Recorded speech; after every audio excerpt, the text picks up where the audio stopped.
We're here to share with you inspiring stories that bring to life all the little and big ways that people bring more love, joy, laughter, and humanness to everyday life.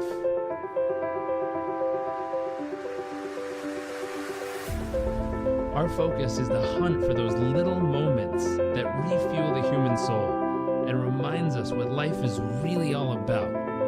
I invite you to sit back, enjoy the moments, enjoy the stories, the adventures, and the journeys.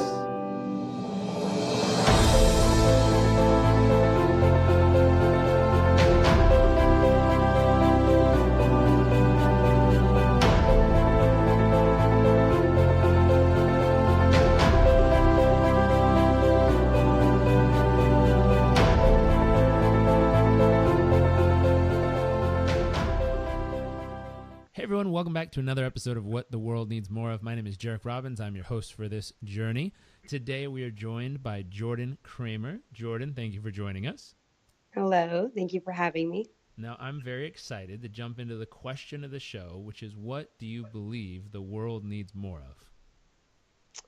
I believe that the world needs more self-love and finding and following your truth. I dig that. And Yeah. how do you bring that into the world each day, or how do you represent that in your world? I think for me, kind of how I would summarize it is I kind of took, and it's took a long time for me to figure out, so that's why I think it's interesting to share, is I kind of took all of the preconceived notions and things that were taught to me as a little girl, like religion and love and career choice and things that basically society set up for me and gave me kind of, this is what it looks like, and here's your operating system, this is how you're supposed to view all these things. And I kind of, with each of those things at different times in my life, took what I believed and kind of sat down with everything and opened it like a big box of I don't know, I deconstructed all the things that have been told to me. So for example, career choice, everyone's, I grew up believing you chase the 9 to 5 and you go up the corporate ladder and yada, yada, yada, and you end up with this dream job and this dream salary. And I just found myself miserable when I would do those things, and I would follow those dreams and follow what people told me to do. And so what I ended up doing is starting to kind of break down where my truth lied within that. And then I had to really trust and love in myself and what my body was reacting and telling me. So every day at 9 a.m., my body would not get up. I'm like not a morning person. That was not my path. And I was finding that going into work every day was miserable. Even though I loved my job, all different types of jobs, it just wasn't the right fit for me. And I had to literally rebuild what a career looked like for me based on what made me most alive, most passionate, feeling the most purpose. So I did trust in myself that was kind of how I'm going to rebuild. And I did kind of the same thing with religion.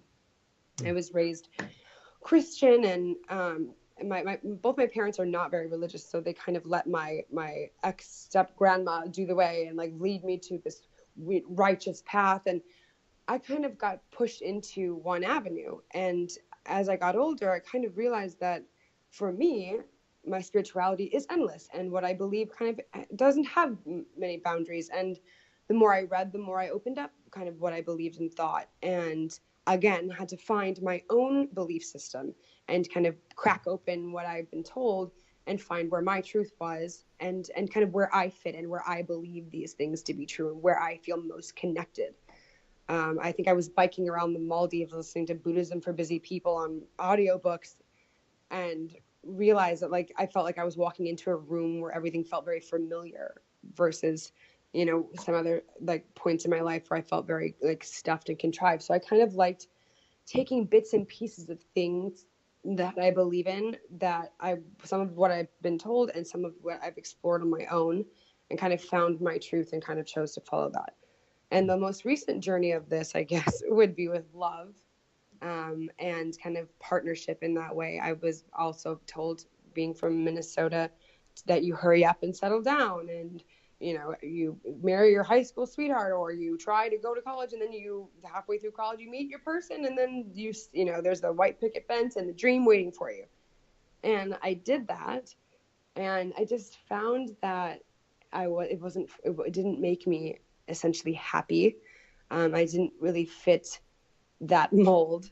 And yeah, and so that's my most recent exploration, is kind of, what does love look like for me? Is it monogamous? Does it involve marriage? Does it involve kids? Like, does that sound like something that works for me?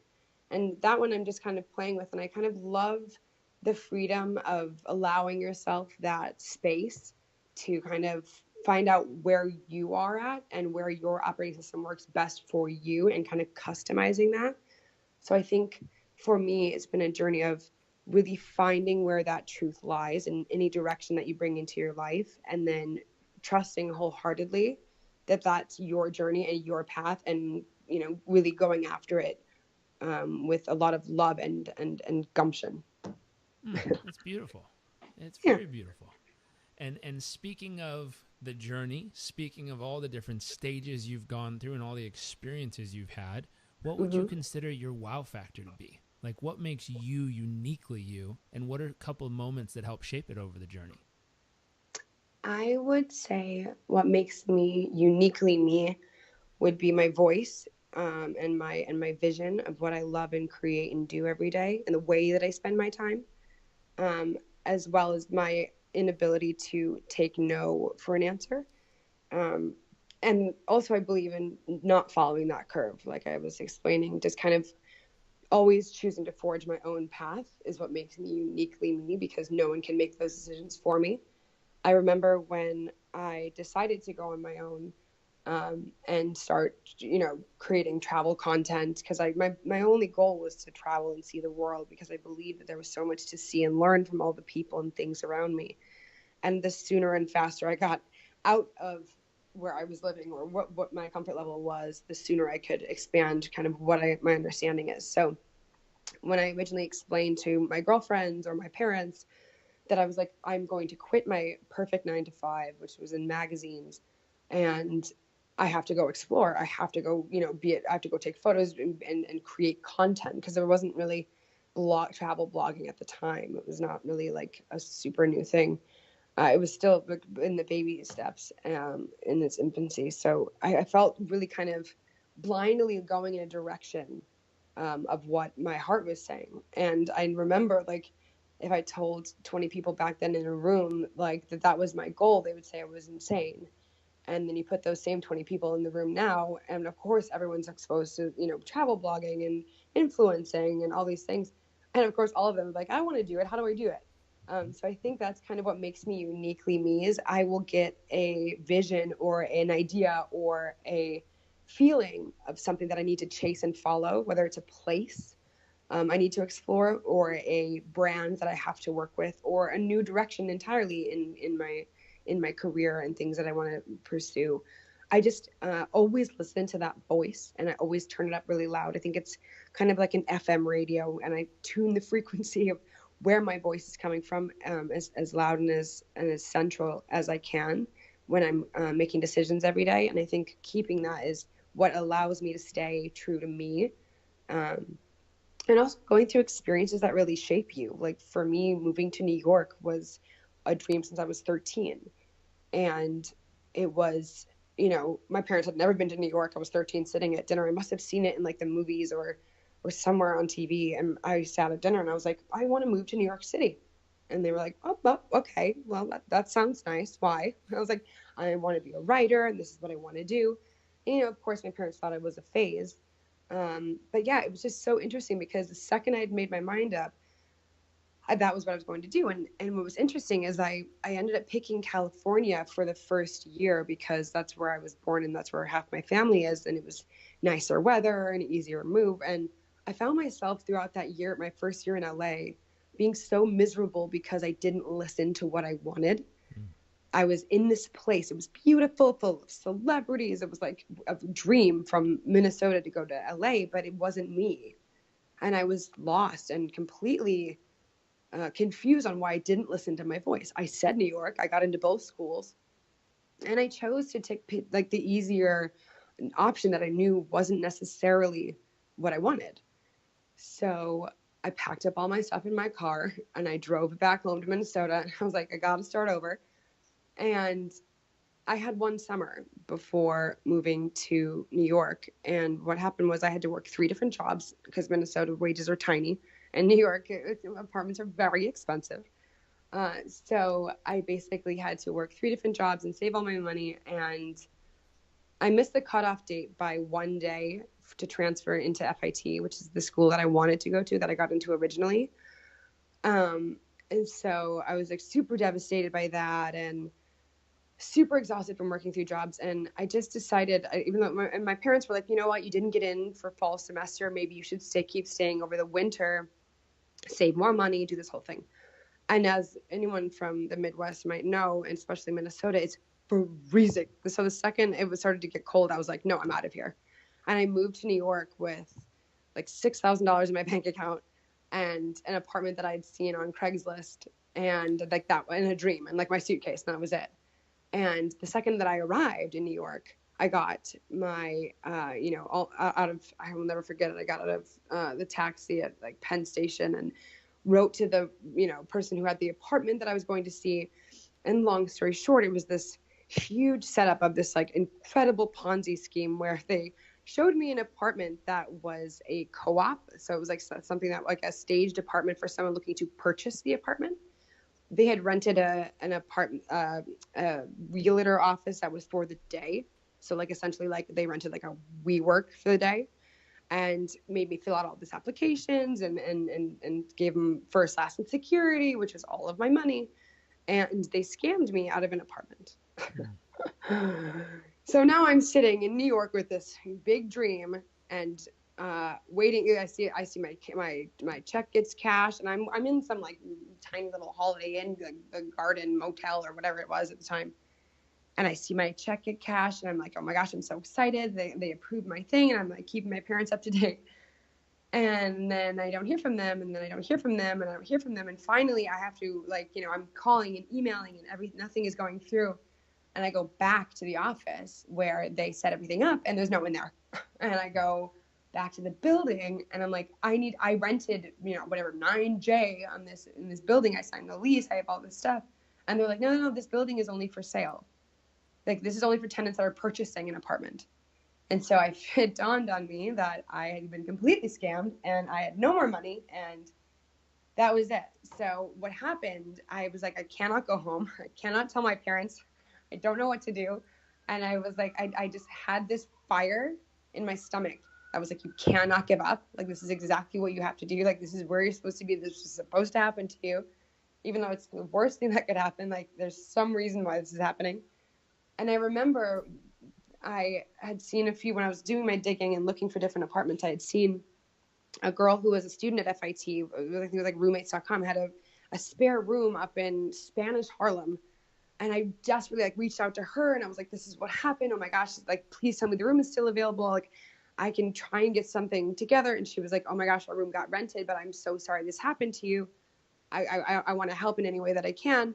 I ended up for 1 month crashing in Spanish Harlem on a couch. And then basically the way that I paid my rent was I was like a cooking and cleaning maid for them, for the students that were the girls that were living in the apartment. And I basically started to build back this life that I knew I needed. And basically I got an internship at Cosmopolitan magazine. And for that same week and a half of being there, I started working for a photographer that I met on the street. It was crazy. I started rebuilding exactly what I knew I needed. And meanwhile, telling my parents everything's good, apartment's great, trying not to scare anybody, because I knew that this was kind of me making it, and this was my test and my journey of can she do it? And I think that example has kind of shown up in different areas of my life, with different things. And I think that's kind of what it differentiates someone from everybody else, is where's their threshold? Where's their maxed out limit? And I think the world needs more of, the following ferociously your truth and kind of finding that inner strength for yourself to succeed and find your way. What a journey. What a journey. Yeah. And hopefully if your parents tune in, they heard the story now that everything Yes, is yes. good? Yeah, because yes, my mom I think went to send me a care package, and I was like, "Yeah, this is the address," and she was like, "Spanish, all and I think she was on the next flight out. So Uh-oh. yes, my parents were both like, "Oh my goodness," but like it's part of the New York story, which is great. It is, and it's Yeah. part of an adventure. Here's a question. In that journey and in the journey you've been through since, what's a moment that made you feel incredibly humble? Mm, incredibly humble. I think what always baffles me and makes me feel so humble is when I'm traveling. Any time I encounter a community that has very simple lifestyle, the happiness that radiates from that always humbles me so incredibly. Whether it's in Bali, I went on a morning run, and we were in northern Bali, which it was not the Seminyak that so many people know today. And I feel like they might have never seen a white girl running in the middle of the rice field. So I took a wrong turn down a dusty road, and there was like all these shacks of beautiful. I mean, they're like mud and sticks and all these things. And it was like about 6:30 in the morning, and I was super jet lagged. And as I'm running, have my headphones in, and I'm like running down this random path. There's like chickens and like all these things, like, and they're smoking out the rice field. So it's like literally a scene out of Nat Geo. And all of a sudden I start to like it's bustling in the morning. Everyone's morning routine. Like this grandma has a huge basket of laundry on her head, and this little kid is binding his books with this like leather strap. And I mean, it was like I couldn't believe it. But they had so little. It wasn't. I mean, super impoverished, but it was simple, and they didn't have a lot of like the things that we've come to know and need in the U.S.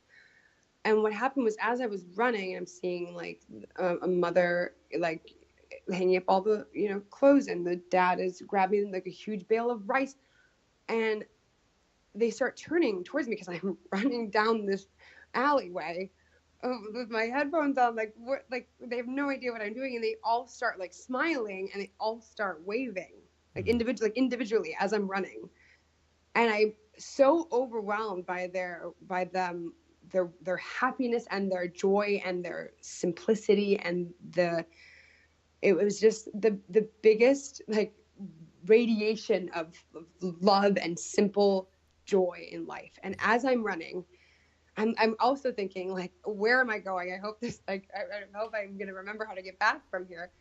I get to the end of the village, it literally stops at a rice field. So I think a majority of it was like they're laughing, waving, and playing with me, but they're also like, where is this queen going? Like, this is the end of the road. Like, there is nothing further. And I hit the end of the rice field, and I literally collapsed because I was so overwhelmed by the feeling that they emitted from their little baby village, the little kids all walking together to school with their sticks. Like, it was just so simple, but so pure, and happiness and cohesiveness and community was so palpable that it just absolutely blew my mind.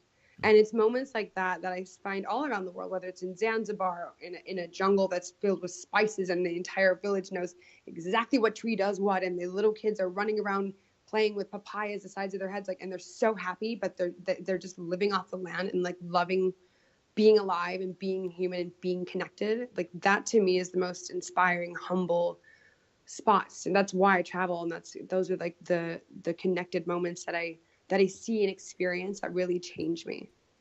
It's beautiful. That's beautiful. There's a piece in there, and I've had a few people on the show, and you said it very eloquently. They didn't. They were good-hearted people who were on charity missions or doing work. I used to live in a village in Uganda teaching organic farming, Mm-hmm. and so often people will, as a tourist, go by versus as someone who stops and stays, which oftentimes you do. Right. And these people were, voluntary tourists who popped in to build this house and leave the next day.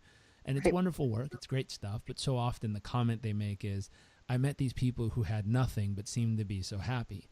And the way you said it is true. It's not that they have nothing. Because I always stop them and go, whoa, what do you mean by nothing? And they go, well, And I'm like, no, explain it. And I always say, okay, let's start Mm. questions. Do they have each other? Yeah. Do they have Right. love? Yeah. Do they have family? Yeah. Do they have people who care about them? Yeah. Do they have their health? Yeah. Okay, what are they missing? And there's a piece there where, like you said, it's simple living, but it's rich living because they have Right. the things that matter most in life. So often, like you said, in the U.S. and other places, we get caught up in all this stuff, thinking if we can just have this or just have that or just get here or just get there or just do this or just do that, then everything will be magical. Right. And it takes away the simplicity of the magnificence and beauty of life, which is being in a position and place where you realize what matters most. And more often than not, it sucks that tragedy has to inspire this, but more often than not, a wildfire has to burn down the neighborhood for people to get together and realize, oh my God, everyone's okay and we have everything we need, which is each other and our health, Right. and we're alive. And it's like, wow. And it sucks that the houses all have to go and all this stuff has to disappear. But sometimes it's the thing that shake us down to the core, kind of like your moment in New York City where life shook you down to the core. You didn't have a lot left, but you have everything you needed to keep going and to build the life that you really wanted, which was a heart that's beating, a breath in your lungs, and the tenacity to say, hey, I'm going to freaking do something with this. Right. And it's very powerful, very powerful. I love the journey you're taking us on here. Yeah. Here's a question. What's an awe-inspiring moment? A moment that just left your jaw on the ground? Hmm. Awe-inspiring. I think one of the things that always leaves me with so much awe is nature. Which is because I find it to be so much bigger than my brain can quite possibly understand. I think for a good example of when I've just been, slapped in the face by the beauty of the world that we live in and awestruck by it. I was in the Philippines on a journey with one of my girlfriends who's a photographer, and I don't know how it happened. I guess it's just luck in Boracay. We went to Boracay and I wasn't really in the mood. It was kind of like a party scene, and it's just like so many of the other places that I'd been, and this resort was recommended to us that we go. It was owned by a couple who like flew over and knew that was their island, and they had redone it in this way that they had been to the Maldives and the Seychelles and Hawaii, and they built it based on all of their different visions of what the perfect place was and all this stuff. So I found myself on a flight to El Nido and got picked up on a speedboat and by this couple, and they took me to their like James Bond meets like the beach island, and it was incredible. And what happened was they were explaining over dinner one night how they did it, because I was just so impressed by what they did. And they asked me and my girlfriend if we wanted to take their boat over to their neighbor's island. And we went over there and we watched the sunset and had like these kind of incredible painkiller type cocktails and watched the sunset. And after the sunset, I got a little nervous because it was quite a far distance. And on the way over, the boat, it's a pretty small boat. And it was pretty choppy on the way over. And now it's dark. So I was kind of feeling a bit nervous because I feel like that's like the beginning of every like story. It's like, and then they were out to sea and it was a good idea, but so I was like just feeling a bit unsure. And I got onto the boat and realized that there was no moon at all. And upon realizing this, I looked up and the stars were like the most concentrated, bright stars I've ever seen in my entire life. And you could see all the constellations and the Milky Way and the outline. It was mind blowing. And I just sat at the front of the boat, like unable to like close my mouth, staring up at this incredible sky. And as we start moving, I realized the entire ocean is glass. It's this super calm, beautiful, majestic glass. And I'm like so safe and like so comfortable. And like, I was so shocked, and it was so warm and calm. I felt like I was on a lake in Minnesota. It was like wild. And then as we keep moving, I start seeing these like sparks flying out of the water. And I'm like, oh, what is going on? I have no idea what's happening. And I peer over the edge of the boat, and it's these lime green spots of light coming out of the water. And I look back at the boat, that the wake of the boat, And it's like this fluorescent trail of bioluminescence that we're going through. And it was this, I mean, and I just started bawling. So I was like, what is going on? It was the most beautiful. And you could see like all of the islands that are so known and so iconic in the Philippines and even in Thailand, where there are these like shadowy mounds that were kind of protecting us, and we're moving through this glass-like water, and there's lime green bioluminescence spraying off the boat, and the stars are, they're shooting stars, and it's all vibrant. And I just was like, how am I able to be in a place like this, in a world that's this beautiful? And it was just like so overwhelming to take in. And that was probably one of the most awe-striking moments of the beautiful world that we live in. What a special moment. What a special moment. We're going to take a twist with this one. What's your greatest fear? Ironically, flying would probably be one of my biggest fears. Of all the things. I know. Of everything that I could be afraid of. And it like struck me randomly. It was like one day I was flying home for Christmas and was like, nope, I'm suddenly not okay with this. Like, I don't know what happened. I think it was a sudden loss of control, or feeling like I have no choice if something happened. But yeah, I just got really, really afraid of like the noises. I don't know. I just like didn't understand it. So, and I'm still a very nervous flyer. I obviously do it all the time, which is a good lesson to learn, I guess, for the, moving forward with everything wholeheartedly, even if you're afraid of it, because I have to do it every single day. But, I think the only time that I finally dealt, even though it's not over, I mean, it's going to be a constant thing unless I start flying. Actually, I did fly a plane once in Botswana, and then I felt even more scared because I'm terrible at flying planes. I've never tried it. So I did get to fly a plane a little bit in Botswana to try and take the fear into my hands, and that was not a good idea. I wouldn't suggest it. But I also, the one thing I wanted to do was kind of play with that idea of being super afraid of something, because you can't control the situation, or because you've had a trauma of some kind, because I've definitely had some really bad flights in the past. And I think for me, being like, okay, I'm afraid of this. This is my body's reacting to this. I'm nervous. I'm grabbing onto the seat. I'm freaking out the person next to me. Knowing that full well, what are you going to do with that information then? And I think one of my favorite moments, because my fear was so big, was I was on a trip to Dubai, and I looked up what's the best thing to do in Dubai, because there's skiing indoors, there's an aquarium, there's like so many, everything is built for tourists. And one of the things that I saw was skydiving.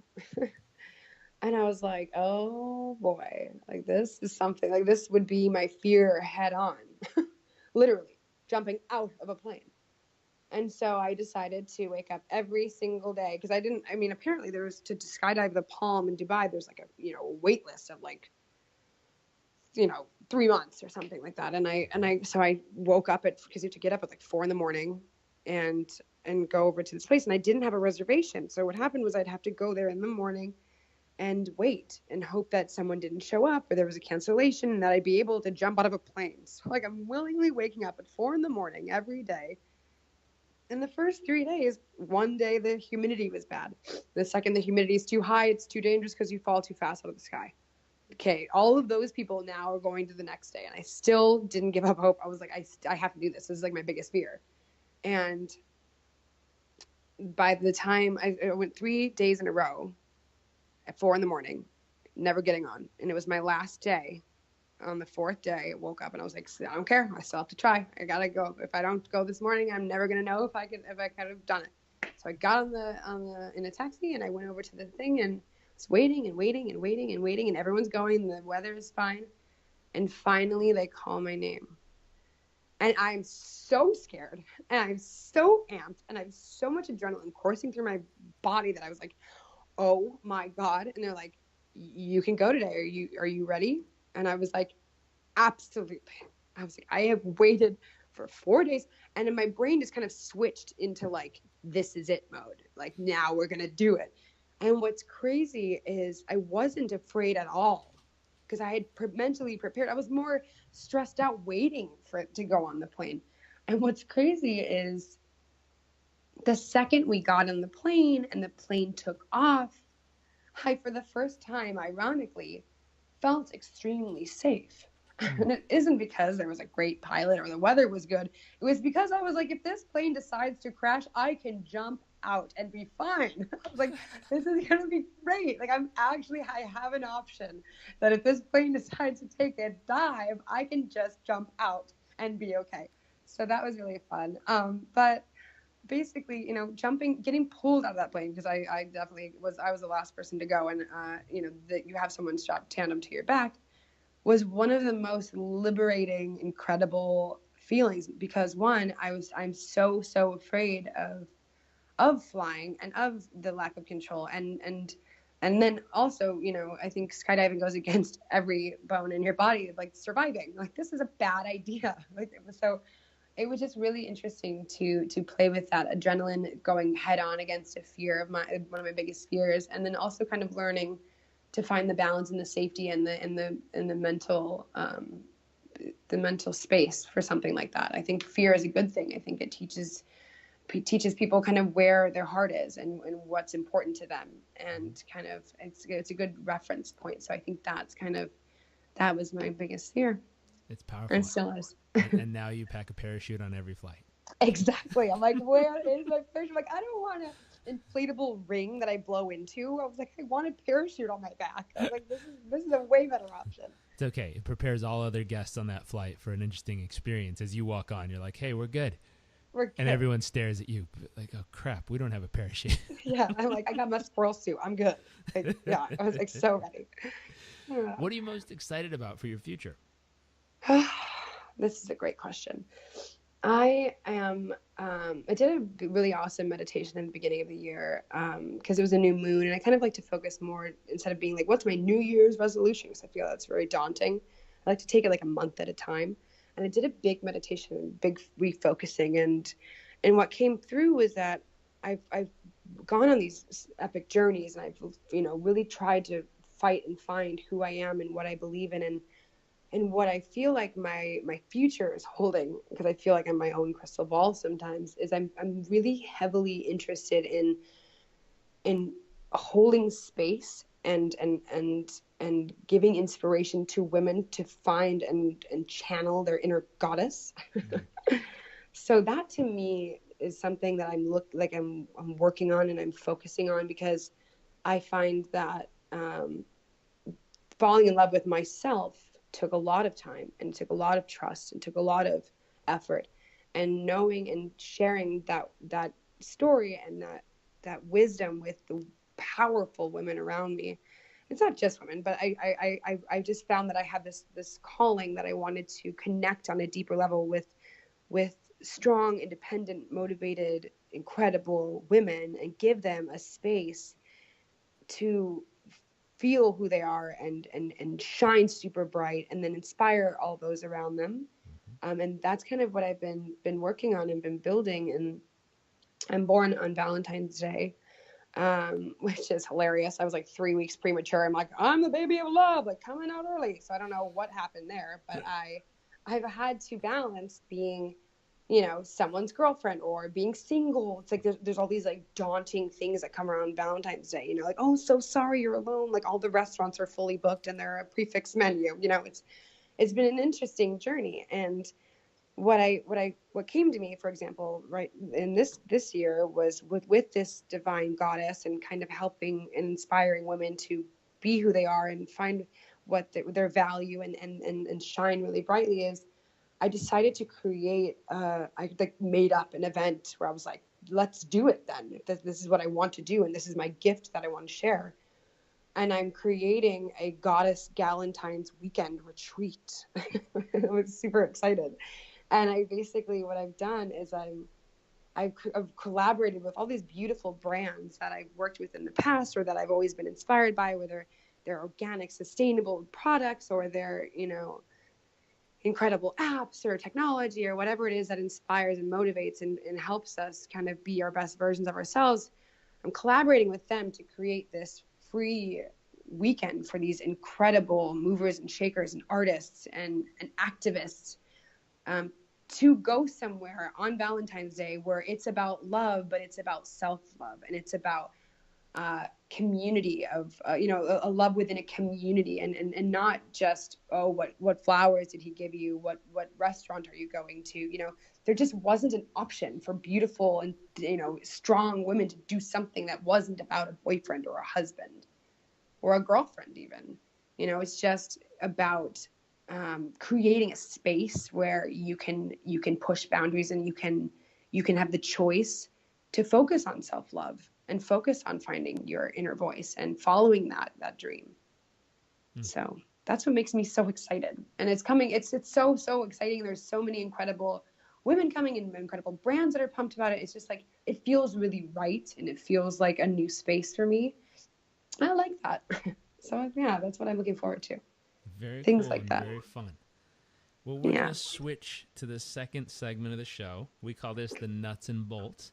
This is let me see if I can say this phrase. This is the tactical, tangible, applicable, practical, immediately applicable kind of stuff for everyone listening. Okay. And the first question here is, where do you currently focus the majority of your thoughts and time and life each day as of right now? I think a majority of my thoughts and timing, I try to focus a lot of my things in the morning during a meditation of, who am I, what do I want, and where am I going?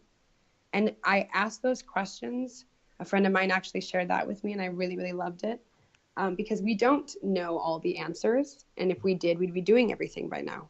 And so I think it's really healthy to remember you are on a journey, and that it's going to unfold in ways you can't imagine, expect, or predict. And, opening up those questions of, who am I? What do I want? Where am I going? And allowing them to be unanswered and go out into the universe, and then show up in your life in different ways that you don't expect, you don't control, I think is what I'm learning right now. And it's a beautiful space to be in. Even if things go wrong, and even if things don't turn out the way they should, it's great to have that as a practice, because then this is its way of showing up in your life. Whether you expected it or not is not really a concern. It's part of the journey.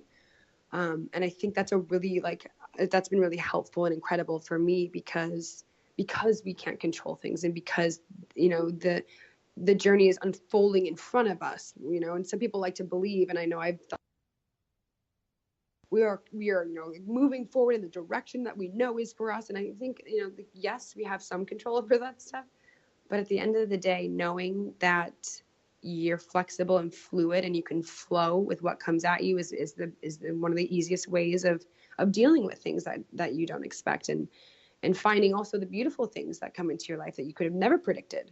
And allowing that openness in your mind, that if you knew the way, you'd already be doing it. So open your eyes and allow the things that you don't know, and you can't imagine, to come in. And I think that's where the magic happens.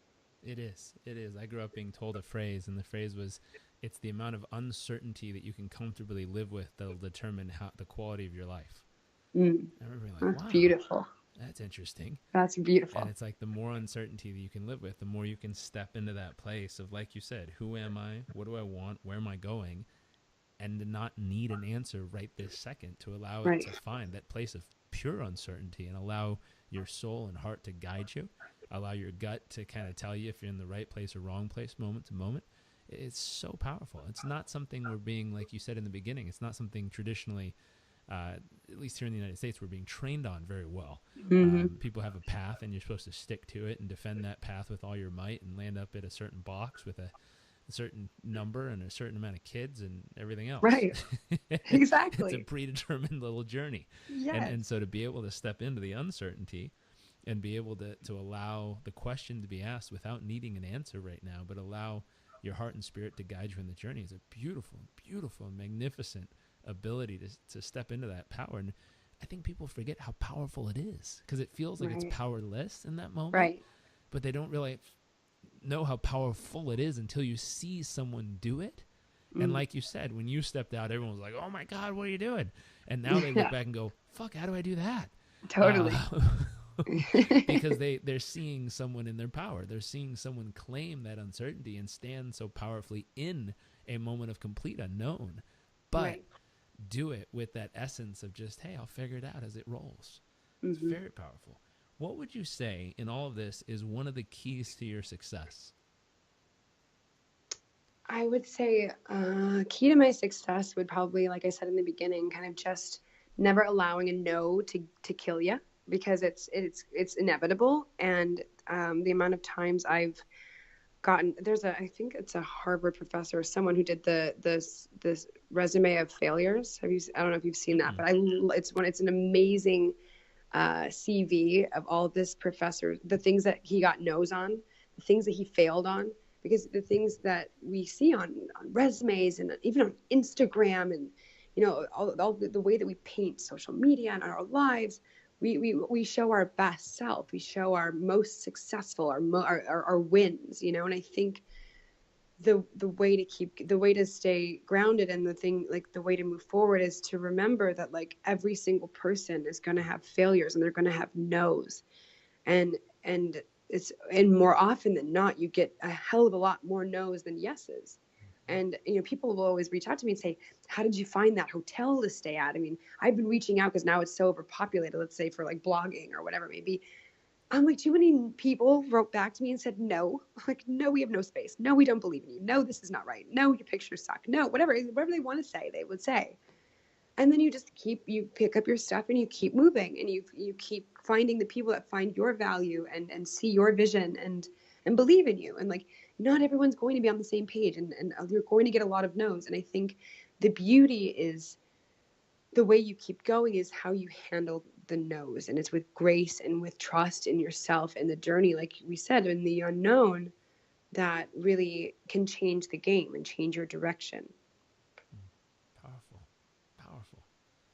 Well, we've come to our final question, which is, No, already. what is one actionable tip that can help others achieve and experience the kind of success in their life that you've created in yours? I would say, I think taking the time to listen to your voice is a big part of it.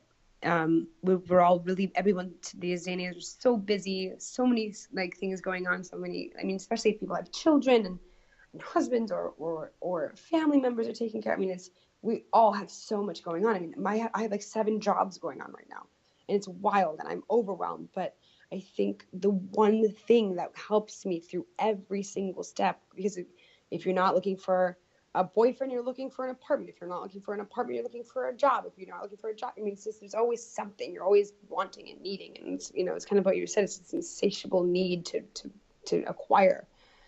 And I think the one thing, like the staple in it all, is taking, even if it's 5-10 minutes a day, whether it's in the tub or on your commute or in your car, to ask yourself, like, am I okay? Am I living, am I happy? Okay. Like, check in. Every day can be different, but I think, like I was saying with the radio, like, tune in till you can hear your voice, and you and talk to yourself and listen to kind of what you're feeling, like what is coming up. And and I think what I love so much, and this is kind of my biggest philosophy when I'm moving through life, is every single day, every conversation, every car Uber ride, every person, every flight attendant, every single conversation, person, interaction, engagement is a test for me.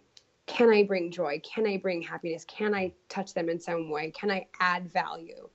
Because at the end of the day, giving and being aware and being mindful and present and cognizant brings me happiness, joy, like purpose. And I think that only comes from me being very aware of who I am, what I'm doing, and checking in with myself. And that has to happen every day, or it's like homework. You have to check in, you have to listen, you have to ask, you have to be mindful, aware, bring your focus to the present, like all of those things that people say. Yes, it's like it's essential.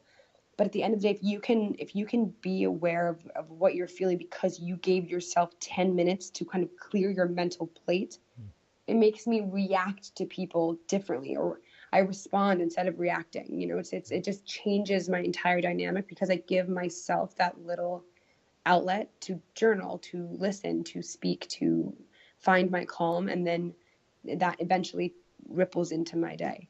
And I think that's keeping that safe space for yourself is one of the best ways to hear what your truth is and follow who you are, and then practice embodying that and going through it with unconditional love and support for yourself. I think that's my biggest tip. That's beautiful. You've discovered one of the secrets to life in that, which is really so deeply true. The reason why most people are just rampantly miserable in their relationships is because they're hoping to get something from it. Right. And that secret that you just shared is wildly important. When you fall in love with the process of giving to a human, a stranger, a lover, a moment, if you love the process of giving, then you don't need anything in return. What comes back is a bonus. The Right. beauty of being able to bring that joy to someone's life or bring that value to that moment for somebody, if you can love that process, you will shine and thrive in every relationship. It's, you mentioned relationships earlier. That's the golden rule in relationships. When people finally figure that one out, everything seems to change. Totally. It's beautiful. It's a beautiful thing. I love what you said. Getting quiet enough, getting still enough, finding enough space to listen to your voice. Am I okay? Am I happy?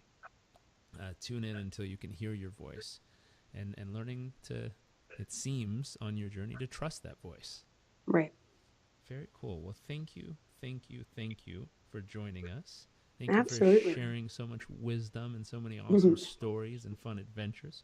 If people want to connect with you, find more about what you're up to, check out your projects that you're working on, where can we send them? So you can check me out. I have Instagram, which is the Blonde Vagabond, and blonde is with an E. And they can email me. So it's Jordyn, Jordyn, at theblondevagabond.com. And I also have a blog, which is theblondevagabond.com. all the same places. Very cool. Well, go check her out. It's how I crossed paths with her somehow online. One of her cool pictures popped up, and I was like, well, that's cool. And please check out her website, check out her projects. She does a hell of a job at taking people on a journey, not only through the stories you've heard here, but through her writing and all her other projects. So make sure to check her out. And for those of you tuning in, if you heard something that you love, something that you know someone needs to hear, a friend, a colleague, a family member, please share it with them. We believe that sharing is caring. We like caring people around here, so make sure to share. And we very much look forward to seeing you all next episode.